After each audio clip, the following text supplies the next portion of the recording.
Oi pessoal, boa noite. Hoje nós vamos falar sobre ideologia. O que seria ideologia? É um conjunto de ideias sobre a realidade que procura entender como a realidade funciona, mas que não dá conta dessa realidade. Por quê? Porque a realidade é muito complexa e o ideal é que nós tivéssemos várias interpretações da realidade e pudéssemos nos posicionar diante dessas várias interpretações. Mas a ideologia cumpre um papel de garantir à classe dominante a sua hegemonia, ou seja, a sua perpetuação no poder. Então nós temos o que a gente chama de hegemonia da classe dominante, ou seja, um conjunto de ideias sobre a realidade que não corresponde à verdade na maioria das vezes, mas é usada por aquela classe para se perpetuar no poder e manter seus privilégios. Vamos dar alguns exemplos. Se nós pegarmos o mundo feudal, nós sabemos, né, que os nobres lá tinham uma série de privilégios. Aquele que nascia nobre morreria nobre, ia ter todo o resto da sua vida toda, sendo servido, né, pelas pessoas com títulos, com posses, com propriedades. E o servo, por sua vez, nascia servo e tinha que servir o nobre eternamente. A sociedade era assim, segundo eles, porque Deus queria. E ela não deveria ser alterada. Isso é uma ideologia que garantia benefícios e privilégios para a nobreza.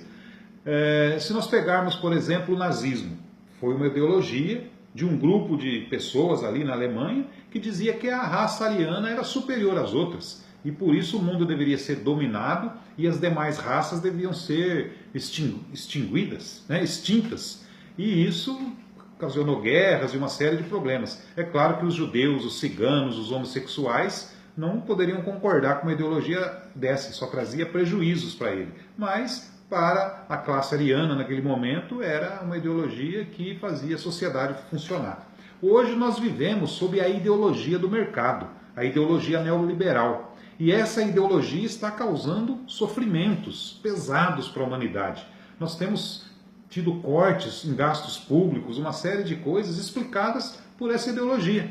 Essa ideologia que diz, por exemplo, que quem é rico porque é muito esperto, é muito inteligente, é chamada meritocracia. E quem é pobre porque é preguiçoso, é vagabundo e coisa do gênero. Então essa ideologia, ela privilegia os ricos e o mercado. Nós temos, por exemplo, a dívida pública no Brasil e em vários países do mundo. Essa dívida pública, hoje, no Brasil, ela corresponde a metade do orçamento. Então, todos os impostos que nós pagamos, né, quando vocês veem aí o impostômetro, aquela imensidão de impostos que as pessoas reclamam, dos salários, dos privilégios, etc., é verdade. Mas metade daquele dinheiro é para pagar juros da dívida pública. Você imagina? Banqueiros, né, milionários se apropriando do dinheiro da saúde, da educação, e isso é tido como normal, porque é o mercado e assim mesmo, isso é uma ideologia, né? E imagine vocês que essa dívida é ilegal, imoral, impagável, não se faz uma auditoria sobre ela e as pessoas acham que tem que pagar mesmo, tem que cortar dinheiro da saúde, fazer superávit para manter a responsabilidade fiscal, ou seja, primeiro pagar esses juros. Uma ideologia neoliberal, uma ideologia do mercado. E se não for assim, o mundo acaba, o mundo pega fogo. Isso é uma barbaridade. Um outro exemplo. Nós, no Brasil, até 1500, a terra era de ninguém, eram os índios que viviam aqui.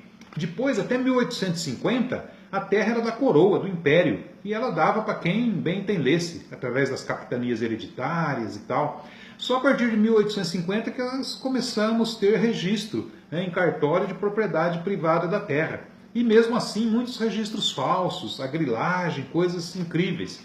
E hoje, né, quando você vai falar em reforma agrária, tem gente que acha que isso é um absurdo, porque a terra é propriedade de alguém, tem dono, e mesmo que milhões de pessoas dependam da terra, num país extremamente grande como o Brasil, com propriedades maiores do que países da Europa, devido à ideologia da propriedade sobre o direito à vida, as pessoas, e muitos jovens inclusive, eu sei porque eu dei aula, né, no ensino médio, faculdade e tal, eu sei que jovens defendem esse direito da propriedade acima do direito ao trabalho, à vida, mesmo sendo um direito humano. Um outro exemplo, pega um prédio público, ocioso, no centro da cidade, como aquele que desabou em São Paulo, ou tantos outros que nós temos aqui em Campinas e em todas as grandes cidades, Esse prédio está lá, ocupando um espaço numa área urbanizada, com infraestrutura, com água, luz, energia, esgoto, né? As pessoas pobres têm que construir sua casa longe, andar dezenas de quilômetros para ter o acesso ao trabalho, quando aquele prédio lá fica parado. Por quê? Porque é de alguém, mesmo que se alguém não paga o IPTU, não cumpra com a sua responsabilidade social, a função social da propriedade, mas é inadmissível falar em desapropriação de um imóvel desse. E quando mulheres, jovens, crianças, deficientes, idosos ocupam um imóvel desse para garantir o seu direito à habitação, pessoas defendem a reintegração de posse, defendem que aquelas pessoas sejam postas na rua, na calada da noite, de madrugada muitas vezes. Isso é ideologia, é a força de ideias do momento atual, dessa ideologia do mercado, ideologia do capitalismo, que se sobrepõe à vida, à igualdade, à fraternidade. Então, combater a ideologia é um dever nosso, é um dever combater essas ideias que dificultam o desenvolvimento, a sobrevivência das pessoas, dificultam o desenvolvimento da sociedade, o direito de todos. Quando essas falsas ideias elas ganham corpo, e principalmente hoje, quando elas atingem o Estado, nós causamos muito sofrimento à sociedade, muito sofrimento a milhares de pessoas. A título de defender essas ideias, milhares de pessoas vivem na pobreza, no desemprego, crianças morrem, passa fome, etc. Então, é importante a gente saber o que é ideologia e combater essas ideologias, principalmente quando elas causam mal a todos nós. Tá bom? Acompanhe aí a nossa página, que nós vamos postar a cada dia ou a cada semana vídeos com conceitos da sociologia, para que a gente possa entender um pouco mais essa sociedade nossa e tornar ela cada vez melhor. Muito obrigado. Boa noite.